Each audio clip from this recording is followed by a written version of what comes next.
Hello বন্ধুরা, আজকে সকাল সকাল চলে এসেছি তোমাদের মাঝে একটা মিনি ব্লগ নিয়ে। বলতে গেলে মিনি ব্লগও না, অল্প তোমাদের সাথে আড্ডা মারতে চলে আসলাম। এদিকে দেখো আমার মেয়ে পুতুল নিয়ে খেলা করছে। অনেকদিন পর পুতুল নিয়ে এসে খেলা করতে চায় না, কিন্তু খেলা করছে। আর এদিকে টিভি অন করে রেখেছি, টিভি দেখছিল।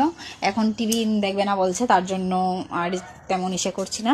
আমার প্রায় সব কাজ হয়ে গেছে, সকালের খাওয়া দাওয়া হয়ে গেছে। এখন রান্নাটা বাকি আছে, রান্না করব। তারপর একটু মেয়েকে খাওয়াবো, মেয়েকে খাইয়ে শুয়ে দেবো। আজকে দিদি এসেছে, তো দিদিকেও দেখাতে হবে। যাব দিদির বাড়িতে, একটু পরে যাব। পাশেই বাড়ি, দিদি এসেছে আজকে। অনেক হ্যাপি আমি, অনেকদিন পর দুই বোন মিলে আড্ডা মারতে পারবো। তো এখন ভাবলাম আমি প্রায় শেষ, রান্নাবান্না শেষ। তোমাদের সাথে পরে শেয়ার করব কী কী রান্না করেছি, কী কী রান্না করলাম না। তো এখন ভাবছি দিদির বাড়িতে যাই। দিদিকে বঞ্জি সে তো ওয়েট করা যাচ্ছে না, দেখতে ইচ্ছে করছে অনেকটাই।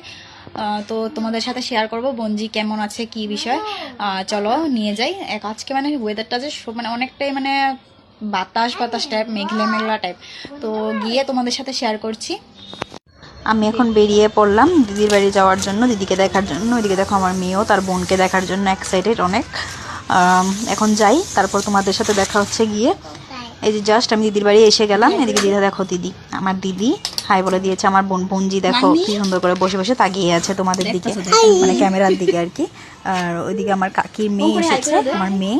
ওইদিকে একসাথে সবে দাঁড়িয়ে আছে। এদিকে দেখো ঠাকুমা পুজো দিচ্ছে, এসেছে দিদির বাড়িতে পুজো দিচ্ছে। ঠাকুমাও চেয়ে দিল। দিয়ে দেখো আমরা দুই বোন মিলে অল্প কথা বলি, তারপর সব তোমাদের সাথে দেখা হচ্ছে আবার। এদিকে দেখো আমার বোনজি পুরা বেঁধে থুয়ে তাকে বেঁধে রেখেছে, আর এদিকে খেলা করছে তার মার সাথে। এখন আমরা চলে যাব ঘরে, অল্প কাজ আছে, মেয়েকেও ঘুম পাড়াবো।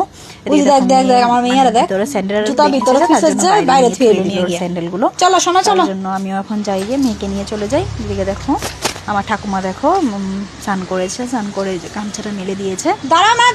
আমি যাচ্ছি, গিয়ে চলে যাচ্ছি ঘরে। বাড়িতে গিয়ে তোমাদের সাথে আবার দেখা হচ্ছে। আমি বাড়িতে গিয়ে তোমাদের সাথে দেখা হবে। এখন আমি বাড়িতে এসে গেছি। আমার মেয়ে মানসিক ঘরে নিচে, তো আমি একাই। এখন তোমাদের সাথে নেক্সট ব্লগে আবার দেখা হচ্ছে। টাটা।